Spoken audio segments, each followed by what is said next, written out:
Salut à tous, c'est Kazin, j'espère que vous allez bien. Ça y est, le stress commence à monter. Je viens de passer la commande. Donc chez PCA pour faire grader mes cartes. Donc j'ai pu imprimer le petit coupon à mettre avec le colis. On va discuter un petit peu. Donc voici toutes les cartes qui sont présentes, qui vont être présentes dans ce colis. Les cartes sont là. J'ai rajouté le Pikachu Holo des 25 ans de McDo. Donc la langue est bien en français, l'étiquette sera en français. Il n'y a pas d'information autre parce que je me suis dit, quitte à aller faire grader, autant avoir une note, même si elle est dégueulasse, c'est pas grave. Moi je m'en fous un petit peu, j'aime bien avoir la note, voilà, que mérite ma carte, entre guillemets méritée, hein, parce que voilà, il y a eu pas mal d'aléas là-dessus. Je vais pas débattre sur ça. Je vais parler un petit peu de mon expérience sur leur site internet. Je trouve que c'est plutôt bien fait. J'ai pas rencontré de problème. Alors on commence tout simplement par sélectionner les différentes cartes que vous voulez grader, donc avoir dans votre commande. Donc faire attention évidemment à bien prendre les bonnes cartes. Petit bémol, j'ai trouvé ça dommage qu'il n'y avait pas encore les illustrations des séries récentes, voire même des séries un peu plus vieilles, hein, puisque je crois que même pour Ténèbres Embrasées, qui commence à dater, il n'y a pas les illustrations. Je pense qu'ils sont à la bourre ce côté-là. Sinon, c'est assez bien foutu. Tout le bloc XY, on a les illustrations. Dans Soleil et Lune, je crois aussi. Mais je pense que c'est pour épée et bouclier. Après, très important de bien renseigner la valeur approximative de la carte. Il le demande sur chacune des cartes, c'est ce que j'ai fait. D'ailleurs je crois qu'à partir de 50 € ça bascule sur un tarif à 12 € la gradation de la carte. Bon, moi il y en a très peu hein, qui passent de mémoire, hein, je crois qu'il y en a très peu hein, qui passent les 50 €. Je pense qu'on est là et là, il y a ces deux là qui passent les 50 €. Non, il y a celle-ci aussi, le Dracofeu Reverse qui passe légèrement, tout ça passe pas de beaucoup hein, les 50 €. Donc on doit être à 3 cartes à 12 €. C'est important aussi pour l'assurance, hein, je vais vous en parler donc après. Donc bien renseigner la valeur de chacune des cartes. Voilà, moi c'est ce que j'ai fait en tous les cas. Pour les renseigner, c'est plutôt simple. J'ai pas passé 10 ans à essayer de calculer un prix. Je suis allé sur eBay, j'ai fait vente réussie du nom de la carte et j'ai regardé grosso modo un prix moyen. Voilà, ça va assez vite. Par exemple, je sais pas moi, celle-ci, on est aux alentours de 30 €. Voilà, un prix moyen. Le Rayquaza, on doit être autour de 70 € en prix moyen. Voilà. Faut pas se prendre la tête sur ça, faut pas mettre 10 ans pour essayer de calculer la valeur moyenne. Après, j'ai coché l'assurance pour le retour. Alors il faut savoir aussi qu'à partir de 100 € de commande, il y a les frais de port de retour gratuits. Ça c'est plutôt cool. Donc c'est pour ça que j'ai fait une commande supérieure à 100 €. Ça c'est plutôt sympa. Et puis 100 € ça s'atteint relativement vite. L'assurance, moi j'ai coché l'assurance. Normalement, si j'ai bien compris le truc, ça serait pour s'il y a une avarie. Voilà, lorsqu'ils l'ont reçu, jusqu'à ça arrive chez moi. Donc voilà, s'il y a une avarie, il y a une assurance et on est remboursé au terme de cette assurance qui est un pourcentage de la valeur totale que j'ai déclarée des valeurs des cartes. Voilà. Grosso modo, c'est ce que j'ai, c'est tout simplement ce que j'ai compris. Maintenant, le colissage, donc on arrive au colissage, on peut imprimer ça, on va le mettre dans le colis. Moi je vais faire un petit colis.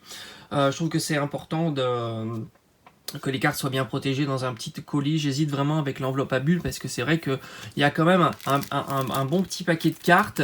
C'est assez épais, j'ai pas envie que ça s'abîme. Donc certainement je vais opter par un petit carton, pas trop encombrant non plus pour eux. Après, alors il nous demande de sleever, donc ça c'est ce qu'on va faire aussi. Alors les sleeves, alors on va mettre top loader, voilà ça. Top loader et sleeve. Alors moi pour les sleeves, alors d'habitude les sleeves j'utilise, je vais vous les montrer. J'utilise les sleeves, on va dire classiques, hop, là, de Final Fantasy, hop, ici, mais c'est vrai qu'elles sont quand même un petit peu, enfin elles sont pas super larges, et je pense que je vais mettre les sleeves qui sont relativement plus larges pour que ça soit peut-être plus facile pour eux. Voilà, hop, voilà, parce qu'en tous les cas elle sera sous sleeve et sous top loader. Voilà pour le Celebi brillant ici. C'est quand même plus aisé. Hop, vous voyez. Elles sont légèrement plus larges. Et je trouve que c'est quand même plus aisé pour sortir la carte. Pour eux, hop, vous voyez. Ça glisse plus facilement. Alors peut-être que je vais aller sur des formats comme ça. Avec, hop, regardez, hop. Ici. Voilà, comme ça. je pense que là, la carte, elle est bien protégée. Elle est bien protégée et ça reste quand même plus facile à aller chercher pour eux, je pense. Hop. Je sais pas, à voir. Je vais réfléchir entre des sleeves qui sont un peu plus larges. D'ailleurs, c'est pas des sleeves, c'est des sur-sleeves.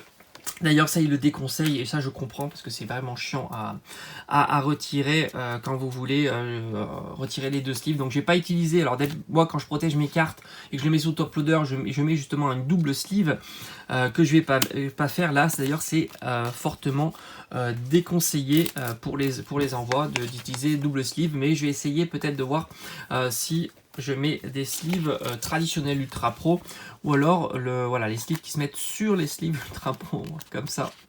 C'est vrai qu'on se pose beaucoup de questions, on se dit on va essayer de leur faciliter l'histoire pour éviter justement que tout ça s'abîme, hein, tout simplement. Bon, beaucoup de stress.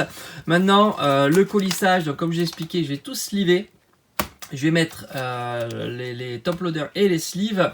Donc l'envoi, pour celui qui n'aurait pas vu la vidéo précédente, on a un Pikachu, un Celebi brillant. Ça aussi, je vais les déballer. Les Evoli VMAX, le Dracofeu VMAX, les Lugia brillant, Raikou Amazing.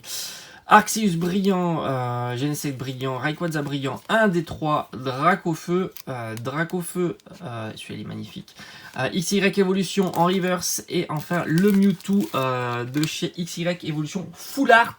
Voilà, donc je vais tout préparer là, donc il me reste encore un peu de temps, ça part dès demain.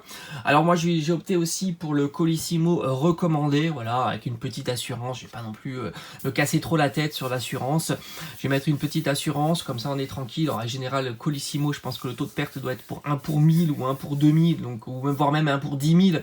Donc vraiment, pas avoir de chance, surtout que ça sera un petit colis, donc ça passera très très bien. Et je vous tiendrai au courant. Alors aussi très important, une fois que le colis sera expédié, c'est important de renseigner le numéro d'expédition sur le site de PCA. Donc pour moi, pour l'instant, c'est assez bien foutu.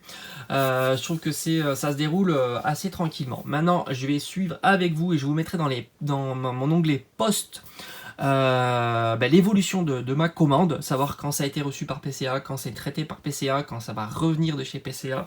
C'est très important et évidemment, en dernier lieu, on fera l'unboxing. Les notes, c'est pas le plus important, c'est voir un petit peu la trame du début jusqu'à la fin pour voir un petit peu comment ça s'est passé, comment ça s'est déroulé. Voilà, si vous avez des questions, n'hésitez pas, j'ai une petite expérience maintenant, mais très très très faible sur le domaine puisque je viens de passer à l'heure actuelle ma commande chez eux. Alors on a 30 jours pour envoyer le colis. Alors je pense que 30 jours c'est au moment où vous l'expédiez, vous le déposez à la poste. Donc voilà, faut pas tarder évidemment. Moi je trouve que le plus vite possible c'est le mieux. Et comme ça tout est à leur tour tout simplement pour assurer la gradation. Voilà, je vous dis à très très vite. Je vous tiens au courant de ça. C'est vrai que je suis assez stressé parce qu'il y a quelques cartes comme ça que j'aimerais pas perdre, dont le Rayquaza brillant qui m'a fait super plaisir quand je l'ai droppé sur la chaîne. Bon allez, on se retrouve très vite, portez-vous bien, allez ciao ciao.